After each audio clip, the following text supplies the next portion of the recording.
예. 우리가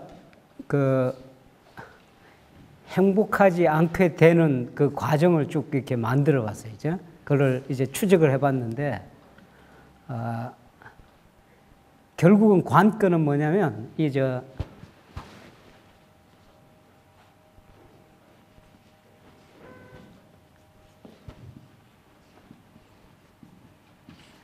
하나님과의 올바른 관계 형성이 제일 중요하다.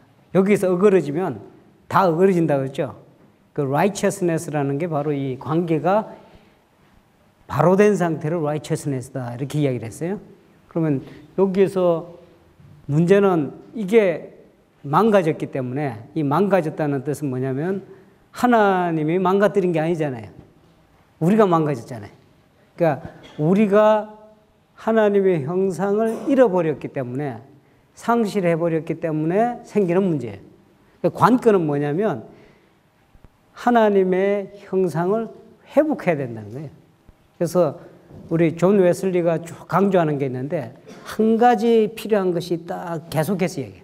단 한 가지, 우리한테 정말 중요한 한 가지, 다 잃어버리더라도, 우리가 다 놓치더라도, 메시지에서 우리가 다 버리더라도, 다 까먹더라도, 한 가지, 이런 표현을 써요.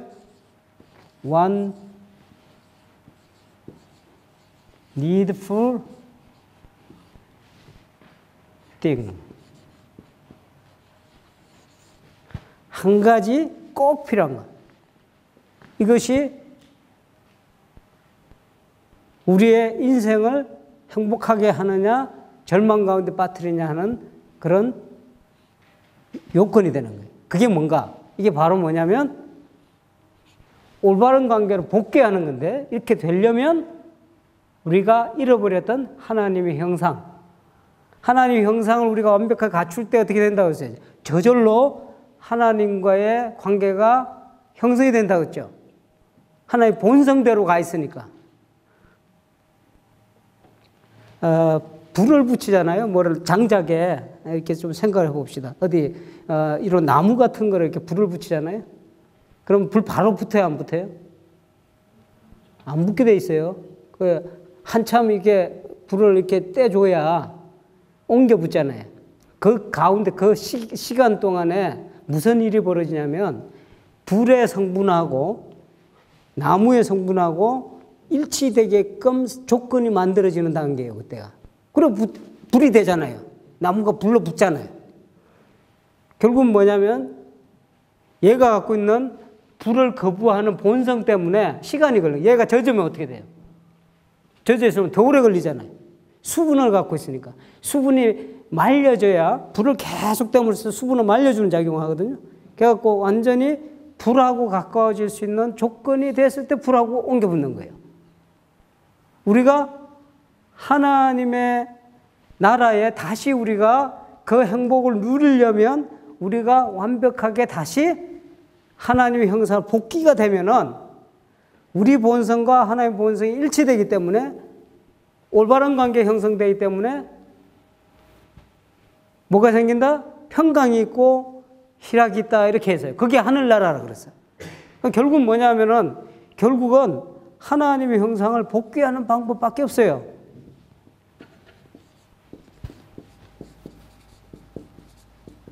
이게 가장 핵심적인 우리가 구원의 도를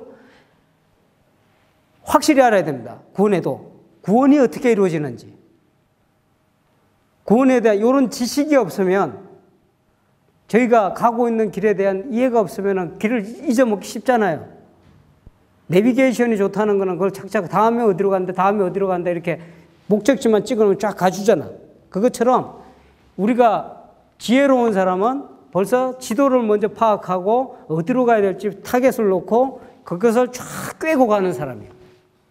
그때그때 확인하면서 길자에 세워놓고, 아줌마 이거 다음에 어디 가요? 아저씨 어디로 가요? 이거 언제 가겠어 이거. 그런데 이렇게 신앙생활을 하는 사람 많다는 거예요. 이렇게 교회 생활을 하는 사람 많아요. 그런데 오늘 제가 여러분한테 이제 남은 시간에 말씀드리려는 것은 바로 이 구원의 전체 과정을 한번 훑고 지나가야 된다는 거예요. 구원이 어디에서 출발해서 어떻게 형성되고 중간에 무슨 일이 있고 이걸 알아야 내가 어디에 와 있다는 걸 알 수 있다고 그랬죠. 그럼 문제가 해결될 거 아니에요. 여러분들이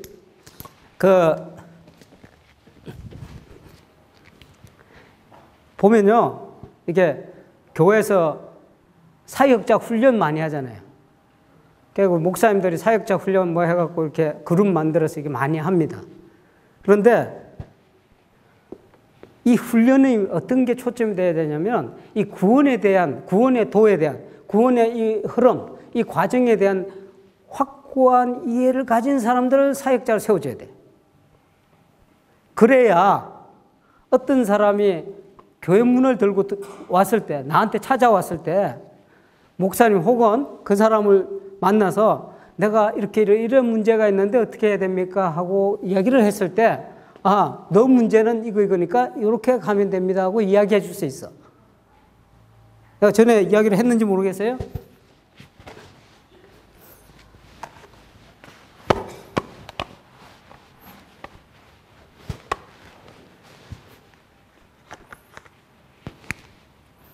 여기가 어딘가, 영국이 이렇게 생겼나? 대충? 런던이 어디쯤 있어? 여기 있나? 여기? 여기 대충 여기 있다고 봅시다. 브리스톨은 상당히 공감을 안 해주네. 예, 영국 지도 아니요? 서쪽이죠? 맞나? 맨체스터는 어디쯤 있어? 여기 가나요? 요 위는 어디에? 요까? 리즈. 아, 이거 맞을 거 이제. 리즈 이렇게 되나? 그 다음에 이거 런던이고, 이건 브리스톨이고, 그 다음에 요 아래로 가면 어디야? 도브는 여기 있잖아. 헷갈리시는 모양이에요. 요 아래는 본모트 정도 되잖아요? 브라이튼. 아, 비비가 돼. 이거 브라이튼이고, 이거는, 브리스톨. 브리스톨, 브라이튼. 어디까지 가야 되나? 브리스톨. 됐어. 아, 힘드네. 자, 내가 런던에 있습니다. 그죠? 근데 어떤 사람이, 브리스톨 사는 사람이, 아저씨, 런던 가려면 어디 가야 돼요? 어쨌든 어디 가야 된다 그래. 여기서 가르쳐 준다면. 어느 방향으로 가면 됩니다. 해야 돼. 동쪽으로 가셔. 그러겠죠? 그래, 그렇죠? 그럼 브라이튼에 사는 사람 보고 사는 사람이 있어. 아저씨, 나 런던 어디로 가야 돼? 했더니 이분은 어디로 가야 된다? 자, 리즈 사는 사람 보고는 어떻게 해야 돼? 벌써 다 하잖아. 이거를 파악하고 있으니까 어디로 가는 금방 나오잖아요. 그죠? 그런데 이걸 모르는 사람이 들었다? 저 양반은 가만히 런던을 가는데 북쪽으로 가랬다가 남쪽으로 가랬다가 무슨 뭐 동쪽으로 가랬다가 도대체 저 사람 뭐에 사입이 아니야? 이런 말 할 수 있어요, 없어요? 할 수 있죠? 어떤 사람은 그런 말 하냐면 이 전체를 판을 못 읽는 사람. 이런 사람 꼭 있어요. 이런 사람 꼭 있어. 그래갖고 이쪽으로만 가야 된다고 아주 고집을 하는 사람이 있어. 이렇게 가르쳐 놓으면 리더자들 예를 들어서 구역장 뭐 당신은 요리로만 가야 됩니다 하고 그 한다고. 근데 여기 사는 사람 보고 이리로 가라면 어디야? 여기 사는 사람 보고 동쪽으로 가세요 그러니까 동쪽으로 가면 어디로 가야 돼요? 빠지라는 이야기요? 이런 결과가 나오는 거예요. 구원의 도도, 구원의 길도 파악하고 있어야 도와줄 수 있다는 거예요. 이거 목사님도 진짜 중요한 이야기예요. 우리 목사님들이 처음으로 1차적으로는 중요하다고. 목사님 주제 이거 이해를 못 하잖아요? 그럼 교인들이 와서 목사님 런던 어디로 갑니까? 했더니 브라이튼 사람 용케 맞았어. 리즈에서 온 사람 보고 어디로 가야 했더니 북쪽으로 가? 어디로 갑니까 이게? 에버딘이나 어디 가? 딴 데 가잖아. 이런 일이 생긴다. 이런 일이. 이게 전체 판을 읽어야 된다 하는 것처럼 구원의 흐름을 이해를 해야 되는 거예요. 이게 개인한테도 마찬가지예요. 목사님, 나는 지금 뭐 이렇게 신앙생활 이렇게 해왔는데 지금 어디쯤 와 있는지 내가 몰라. 그러니까 맨날 엉뚱한 이야기만 하는 거예요. 생활에 변화가 없어요. 생활에 능력이 없어요. 기쁨이 없어요. 희락이 없어요. 열매가 없어요. 이런 일이 계속 생기는 거예요. 그런데 지금부터는 요 포인트를 잡아서 구원의 전체를 한번 우리가 흐름을 따라서 이해할 필요가 있다 하는 얘기예요. 자, 이걸 가기 전에 하나님은 어떤 분이라 그랬어요? 본성상 사랑이 넘치시는 분이에요. 사랑이시라. God is love라고 그러잖아요. 사랑이 넘치시기 때문에 사람이 범죄함으로 말미암아서 하나님 곁을 떠나게 된 순간이었어요. 누가복음에 나오는 그 탕자의 비유가 완벽한 압축입니다. 구원의 모든 이야기들을 완벽하게 압축하고 있다고. 사랑이 넘치기 때문에 자식과 같은 인간의 불행을 그냥 놔두질 아니하고 하나님께서 묻지도 않고 이미 준비하신다 하는 이야기입니다. 하나님의 사랑이 표현됐다고 할 때, 하나님의 사랑이 외부적으로 표현된 것을 우리가 뭐라 그러냐면 이런 말을 씁니다.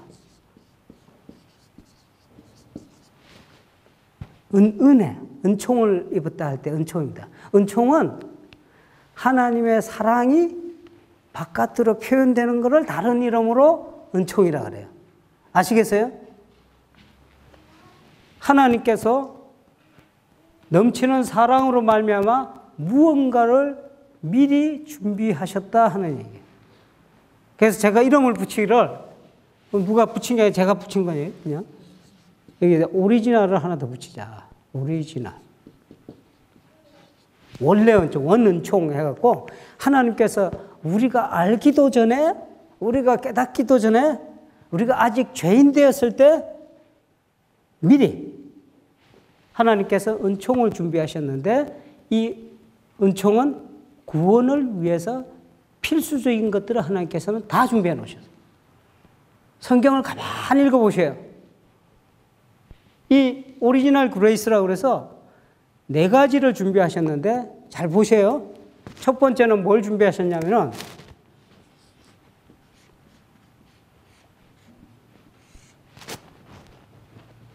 알려줬다는 거예요. 계시라는 게 이게 말 뜻을 보면요. 어떤 뜻을 갖느냐면 이게 덮어놓은 거 있잖아요. 어떻게. 이렇게 뭐 이렇게 귀한 걸 이렇게 보자기로 이렇게 덮어놨잖아요. 요거를 드러내는 거를 이렇게 열어 보이는 거를 바로 계시라고 하는 거예요. 레벨레이션. 리빌을 한다는 거예요. 리빌. 숨겨놨던 거를 계시를 하나님께서 덮어놨던 거예요. 자, 뭘 덮어놨다고 그랬어요, 아까? 생명나무 이야기 드렸죠. 그게 사라진 게 아니고 감추어졌죠. 이 덮어놓은 것들을 하나님께서 가능한 한 사람들한테 보기만, 사람들이 보려고 하기만 하면 볼 수 있는 것들로 바꿔놨어요. 열어놨다는 거죠. 계시해놨다. 가장 중요한 계시가 있어요. 몇 가지 계시들이 있는데 가장 중요한 건 이건 놀라운 계시인데 이 계시는 뭐냐면 예수 그리스도예요. 예수 그리스도. 예수 그리스도를 통해서 이미 우리가 알기 전에 이미 만들어 놨다는 거예요. 이게 중요한 이야기가 여기 있어요. 에베소서 1장 4절부터 6절 봅니다. 에베소서 1장 4절부터 6절.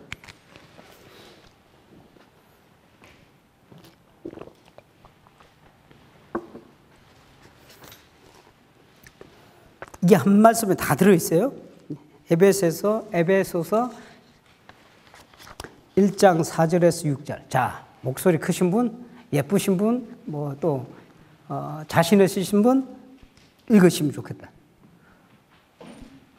혹은 졸리신 분.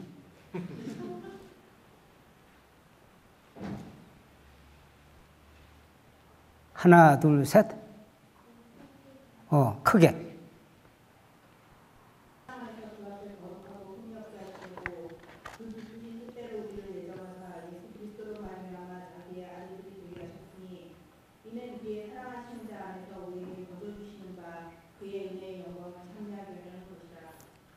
감사합니다. 이거 쭉 읽으면 무슨 뜻인지 잘 몰라요. 그런데 이 내용 안에 엄청난 것들이 감춰져 있어요. 자세히 읽으면. 자, 창세 전에. 창세 전이 언제예요? 세상이 있기도 전에. 그리스도 안에서 우리를 택하셨다. 그리스도 안에서 우리를 택하사 우리로 사랑 안에서 그 앞에 거룩하고 흠이 없게 하시려고. 거룩하고 흠이 없게 하시려고. 이 정도 읽으면 딱 눈치채야 됩니다. 하나님의 형상 회복을 말하는 겁니다. 거룩하고 흠이 없게 하시려고. 이미 하나님께서는 창세전에 그리스도 안에서 뭔가를 만들어 놓으셨다는 거예요. 누구를 위해서? 여러분을 택해서. 여러분 한 사람 한 사람을 위해서. 그 다음에 이야기 나옵니다. 그 기쁘신 때대로 우리를 예정하사 예수 그리스도로 말미암아 자기의 아들들이 되게 하셨으니. 예수 그리스도를 통해서 자기의 아들들이 되게 하셨다. 하나님 자녀로 준비하셨다. 하나님 자녀는 어떤 사람? 하나님의 형상이 완벽하게 회복된 사람을 하나님 자녀라고 그런 거예요. 똑같은 이야기를 하고 있어요. 그런 사람을 위해서 예수 그리스도로 말미암아 이룰 수 있는 일들을 언제 했다? 키포인트가 창세 전이라고 했어요. 예수님의 일은 예수님이 갑자기 오셔서 만드신 일이 아니고 창세 전에, 영어로 보니까 before the creation of the world예요. 세상이 있기 전에도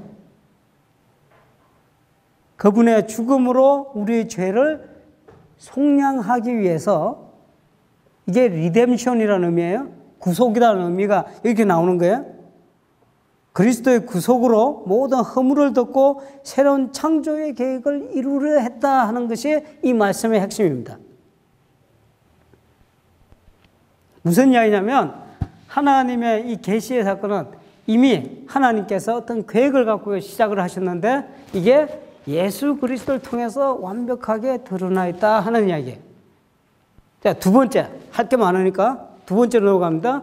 두 번째 계시는 피조물들이에요.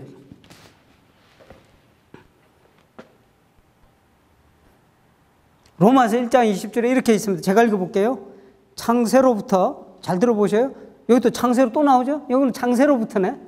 그죠? 창세로부터 그의 보이지 아니하는 것들, 곧 영원하신 능력과 신성이 그가 만드신 만물에 분명히 보여 알려졌나니. 아시겠어요?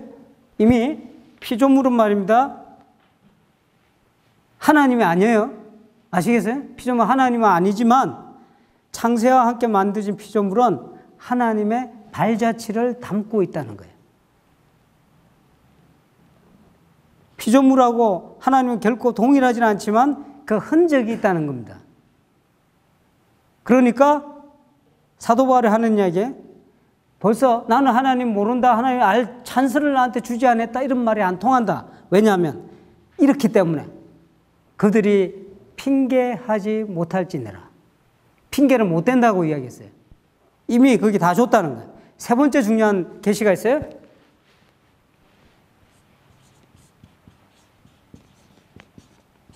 율법입니다. 모세를 통해서 율법을 주셨고 하나님께서 계속해서 어떤 형태로든 쓰여졌던 어떤 형태로든 율법을 주심으로 해서 하나님이 계시다는 사실을 명백하고 직접적으로 주셨습니다. 율법은 명백하고 직접적인 계시예요. 피조물은 간접적인 계시지만 이 세 가지를 통해서 하나님이 계시며 하나님은 사랑이시다 하는 사실, 그리고 하나님은 죄인들 위해 뭔가를 이루어 놨다 하는 것을 하나님 끊임없이 하나님은 자기를 열어놓으신 겁니다. 이제 뚜껑을 풀어버렸죠. 이게 왜 중요하냐면 우리가 아직 죄인 되었을 때 일어났던 사건이에요. 우리가 죄인 되었을 때 하나님께서 먼저 드러내셨다. 먼저 그래서 이 사랑은 말입니다. 모든 사람들을 위한 거예요. 한 사람을 위해서 한 게 아니고 모든 사람에게 열어진 거예요. 그래서 이거 아주 유명한 말을 하는데 free하다, for all, free for all 이런 말이 나와요. 또 이 은총은 누구에게나 열려 있어요. 누구에게나. 그런데 이 은총은 우리의 공로나 의에 의지하지 않는다. 우리가 언제 이렇게 만들었다고 했어요? 아직 죄인 상태잖아요. 우리가 뭘 한 게 아무것도 없어. 우리가 알기 전에. 이게 바로 첫 번째 장치입니다. 구원을 위한 완벽한 장치를 하나님께 다 만들어 놨어요. 근데 이것만 갖고는 안 돼. 두 번째 만들어 놓으신 건 뭐냐면 뭔가 있지만 우리가 이거를 볼 수 있는 능력이 없으면 어떻게 돼요? 뭔가 있지만 그걸 알 수 있는 능력이 없으면, 닫혀 있으면, 우리가 눈이 감겨 있으면 아무도 안 보잖아. 뭔가 있다는 걸, 이 계시를 감지. 그래서 사람들은 자연적으로 양심이 있는지 알아. 그냥 태어나면 양식하고 태어나는지 알아요? 그렇지 않아요. 이 양심은 하나님께서 선물로 주신 거예요. 초자연적으로 하나님께서 선물로 주셨다. 그래서 이 양심이 작동을 하기 때문에 미미하지만 빛을 아주 저게 뭔가가 있구나 하는 것을 깨닫게 해주는 거예요. 두 번째 장치입니다. 그러면 이거 있고 이것만 했으면 됩니까? 아닙니다. 우리는 다 죽었기 때문에. 그래서 하나님께서 또 한 가지 또 만들어 놓으신 두 가지를 더 해놓으셨는데 세 번째가 뭐냐면 리스폰스 할 수 있는 능력. 이거를 이렇게 쓰기도 하죠.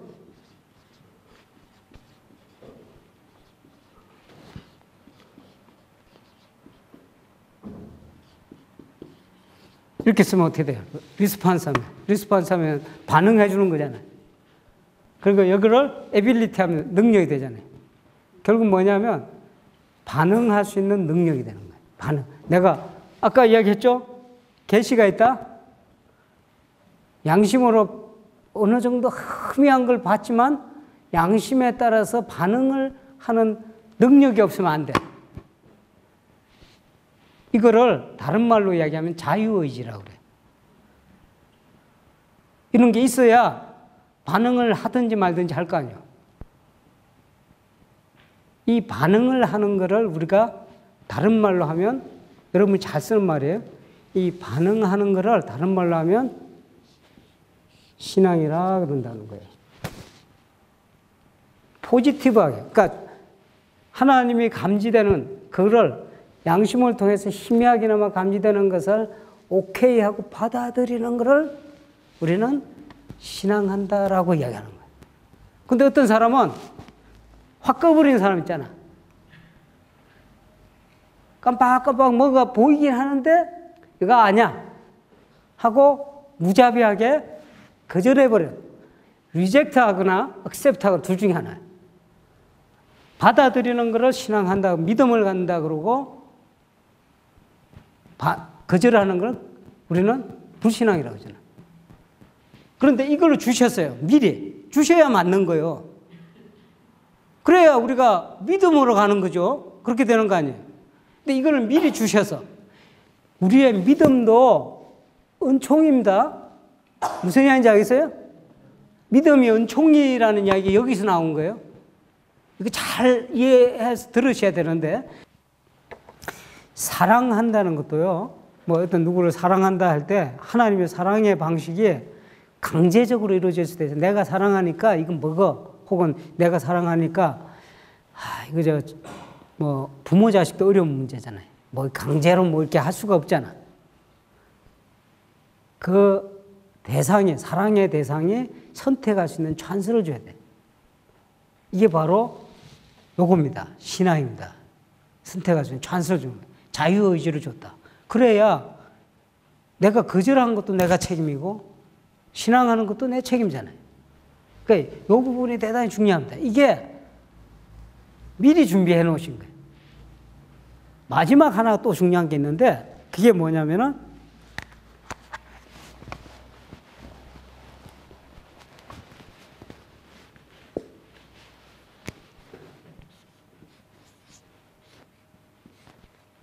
하나님의 영입니다. 성령.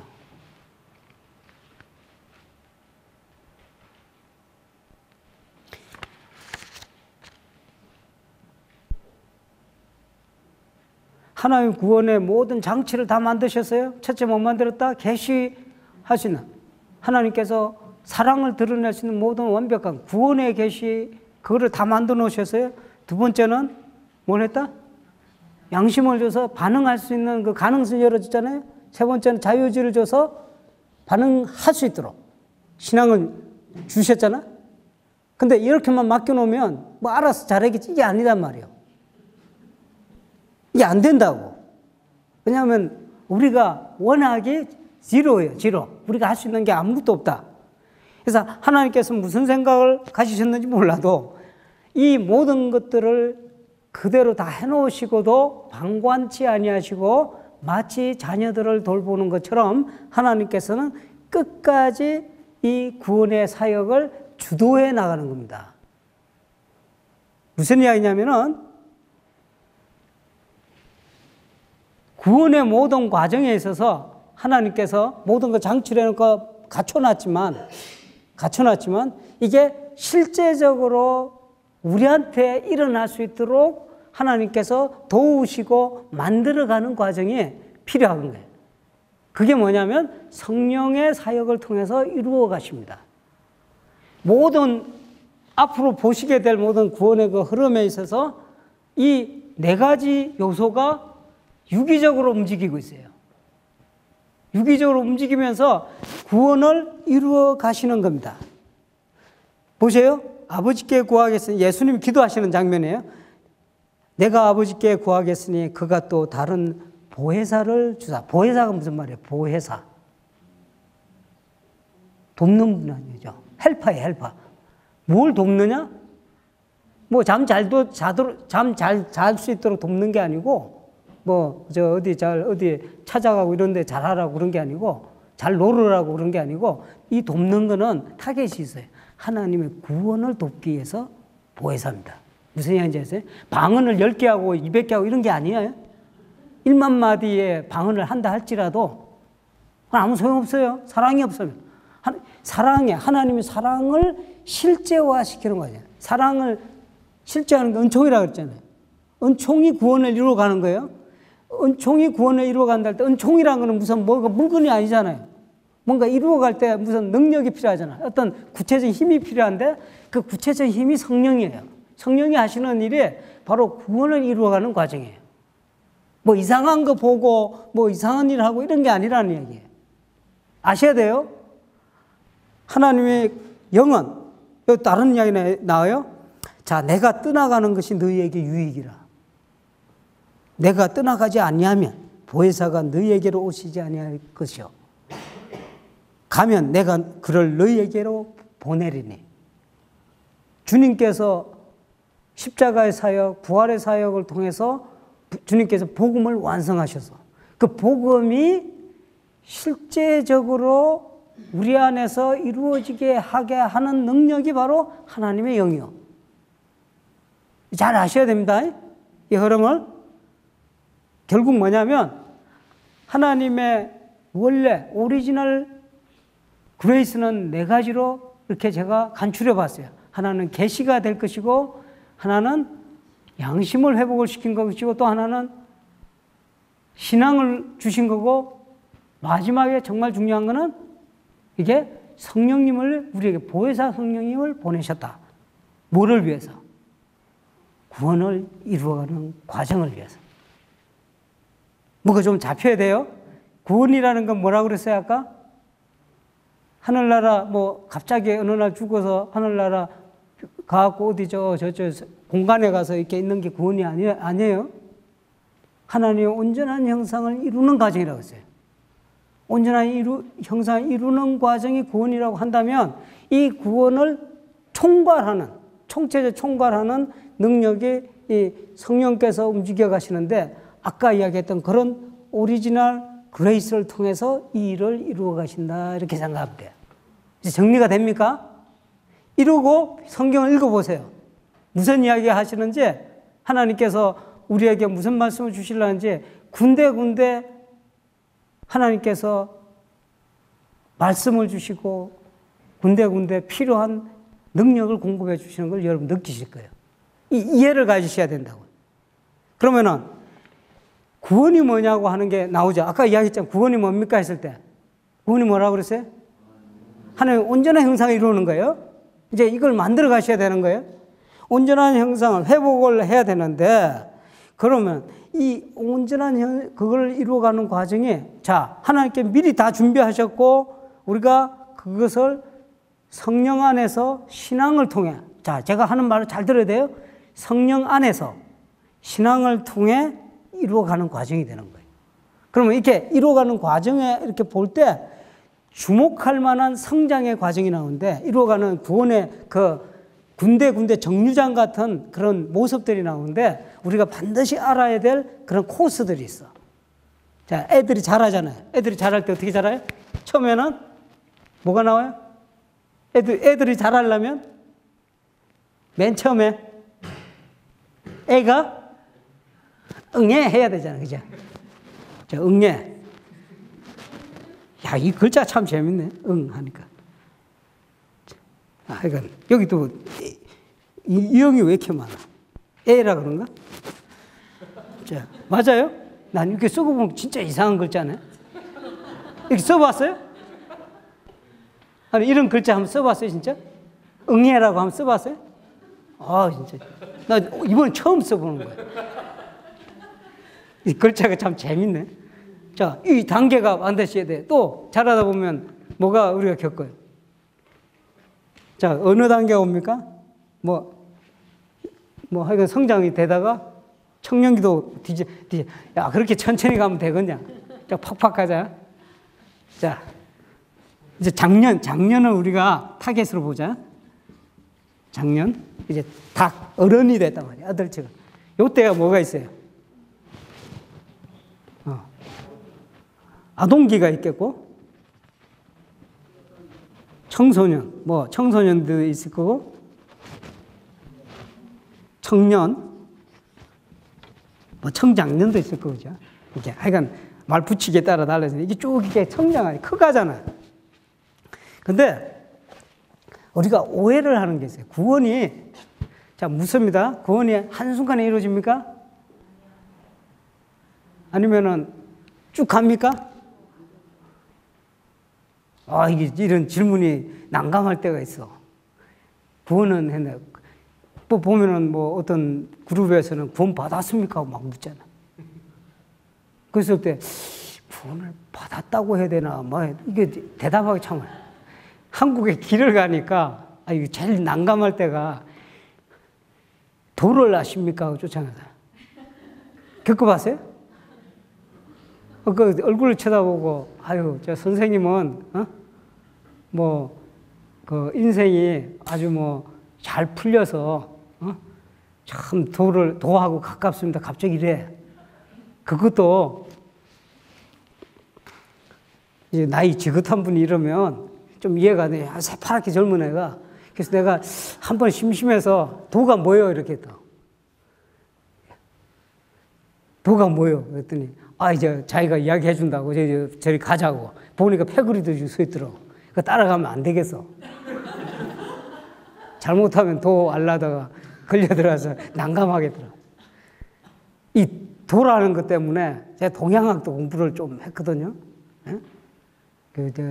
최근에 장자라는 책도 이제 다 이제 해석을 끝냈는데, 야, 그 장자 읽어보니까 기가 막히더라. 그 잘 읽으시면 복음서예요, 복음서. 그 안에 도가 쫙 나오거든요. 도가. 그 공부까지 한 사람인데 젊은 사람이 와갖고 도가 뭐예요? 지금 내가 전도하고 있잖아. 근데 도를 아십니까? 이라는 건 그때 그 순간적으로 야, 이게 뭐지? 나도 헷갈려요. 그런데 그렇게 단호하게 이야기하더라고. 언제 한번 따라가 봐야 되겠어. 무슨 이야기를 하는지. 들어봤어요, 혹시? 아, 또 들어가셨구만. 야, 나중에 한번 개인적으로 좀 이야기를 해야 돼요. 넌 뭐 하다가 이야기했지? 구원이 순간이냐, 아니면 두 가지 요소가 다 있어요. 순간이라고도 말할 수도 있고, 지속된다 말할 수도 있어. 그런데 우리가 이야기하는 그 순간, 한순간, 요거하고는 개념이 좀 달라야 돼.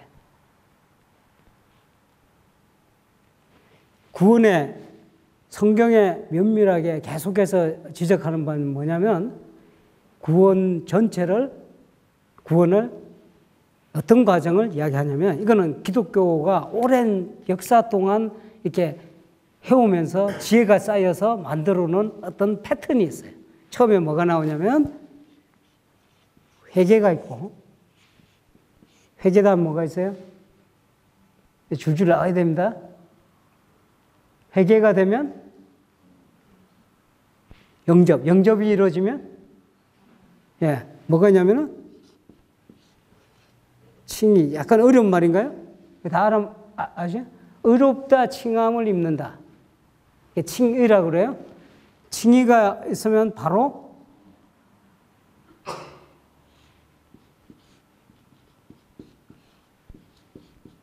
이런 과정 있잖아요. 목사님 이거 무슨 말인지 모르겠습니다 하면 자세히 보셨다가 이게 자기 신앙생활을 돌이켜 보셔야 되고, 내가 이거 좀 어느 부분을 이렇게 했구나 하고 이렇게 좀 생각을 해 보시는 부분이에요. 자, 거듭남이 있으면 요게 응애하는 부분이에요. 거듭난 다음에 뭐가 있어요? 이게 성숙돼 가는 과정 있잖아요. 그래서, 여기는 아주 그래도 좀 어려운 말들인데, 성화. 거룩하게 돼 간다. 이렇게 가는 거예요. 성화 다음에 뭐가 있어요?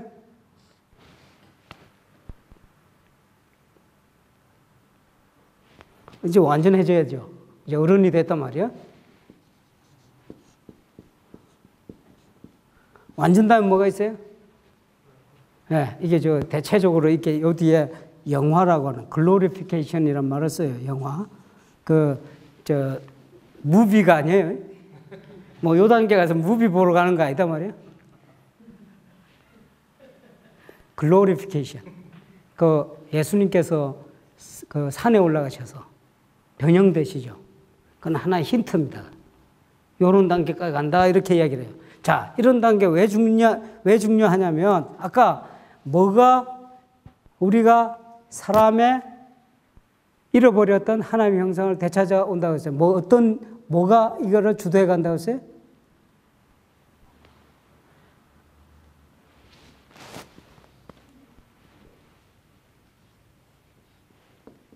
하나님의 은총, 사랑이죠? 사랑이 표현된 게 은총이고, 은총이라는 방식이 성령의 역사하고, 그렇게 하는 거예요. 근데 이 은총이 주도하는 거예요. 이거 없이는 아무것도 될 수가 없어요. 하나님은. 그래서 우리가 이 은총이 중요해지는 거예요. 그런데 이 은총이 칼라가 하나만 있는 게 아니야. 이거 이해를 하셔야 돼요. 이 은총이 다채롭게 변합니다. 시시각각으로 필요에 따라서 어떤 사람은 이렇게 은총이 작용하고 저렇게 은총하고, 하나가 한 방향으로 가는 게 아니죠. 자, 런던 가는 방향이 한 방향만 있는 게 아니죠. 그 마찬가지로 은총의 역사 방법은 다양하게 전개가 되는데, 대체적으로 이 흐름을 쫓아서 갑니다. 성경이 우리한테 주는 힌트입니다. 회개의 단계, 칭의의 단계, 거듭남의 단계, 성화의 단계, 완전의 단계, 영화는 뺍시다. 이거는 우리가 모든 것이 이룬 다음에 이루어질 일이니까, 이런 모든 단계에 누가 작용한다? 뭐가 작용한다? 하나님의 은총이 주도해 가는 거예요. 이걸 잘 이해를 하시면 신앙생활에 있어서 왜 우리가 하나님의 은총을 구해야 되는지가 명확해지는 거예요. 주도해 가는데, 자, 하나 단계 가는데,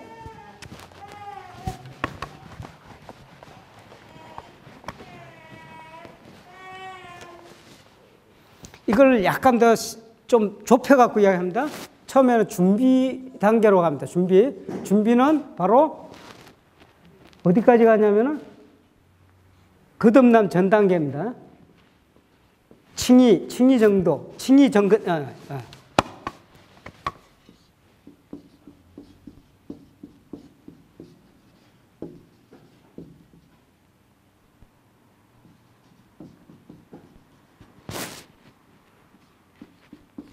나중에 이것도 설명을 해드릴게요. 요게 각각의 하나님의 은총이 작동을 하는데, 아까 뭐라 그랬어요? 은총이 작동할 때 그걸 어떻게 해야 된다고 했어요? 은총은 열려있다고 그랬잖아요. 누구에게나. 열려있다고 그랬죠. 그런데 이거를 특별히 감지해서 받아들인 사람 있죠? 어떤 사람? 믿음으로 받아들여야 돼.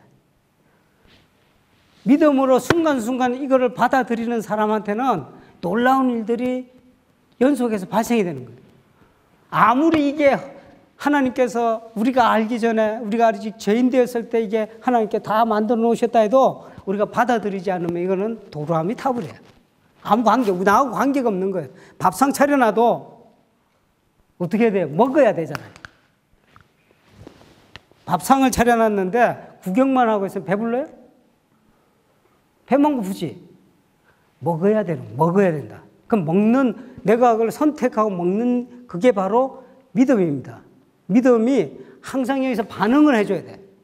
근데 준비 단계는 이게 이제부터는 약간 더, 지금까지는 기초 작업을 했고, 그래서 약간 이게 좀 어렵기도 하고 이럴 거예요. 제가 실감나는 이야기로 돌아갑니다. 준비 단계는 뭐가 제일 중요해요?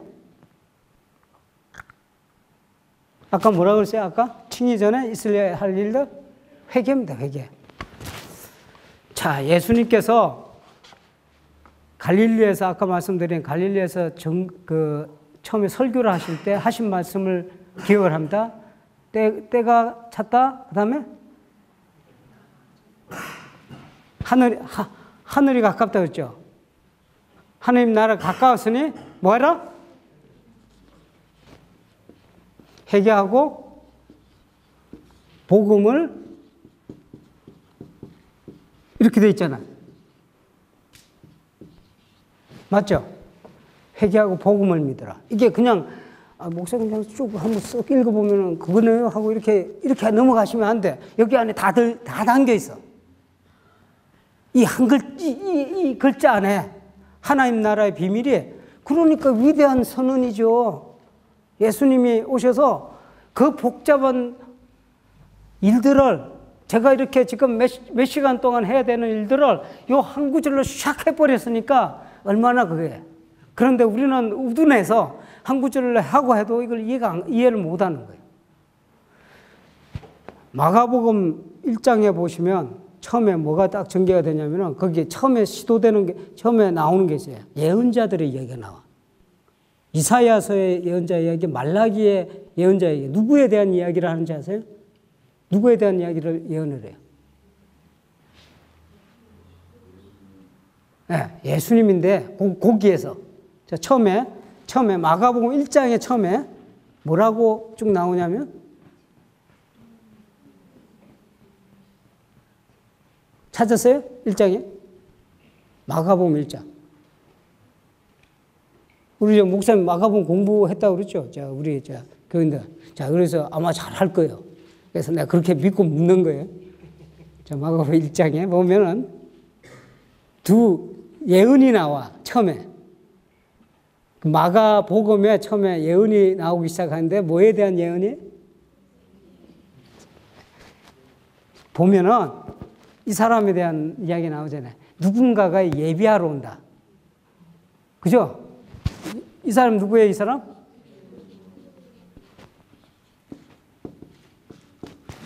대단히 중요한 의미를 가져요. 세례 요한이 와서 세례 요한이 올 거다. 메시아를 준비하는 사람이다. 준비라고 했잖아요, 준비. 지금 준비 때문에 그런 거예요. 준비하러 온다. 그런데 세례 요한이 와서 뭘 준비하는지 아세요? 뭘 했어요? 요단강에서? 요단강에서 그냥 세수하러 온 건 아니잖아. 뭐 하러 왔어요? 중요한 게 세례를 베풀었는데 그냥 세례가 아니고 무슨 세례? 죄사함.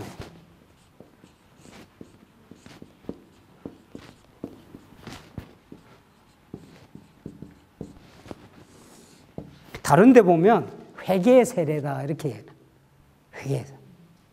이 양반이 와서 하는 가장 예수 그리스도가 오기 전에 우리가 예수 그리스도가 메시아로 오는 거 다 알고 있어요. 이제 예수 그리스도가 오기 전에 해야 될 게 뭐냐면 바로 회개다 하는 이야기예요.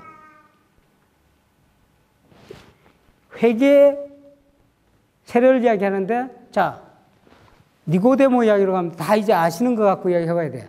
니고데모 만났을 때 주님께서 뭐라고 물어요? 뭐라고 이야기해요? 하나님 나라를 보려면은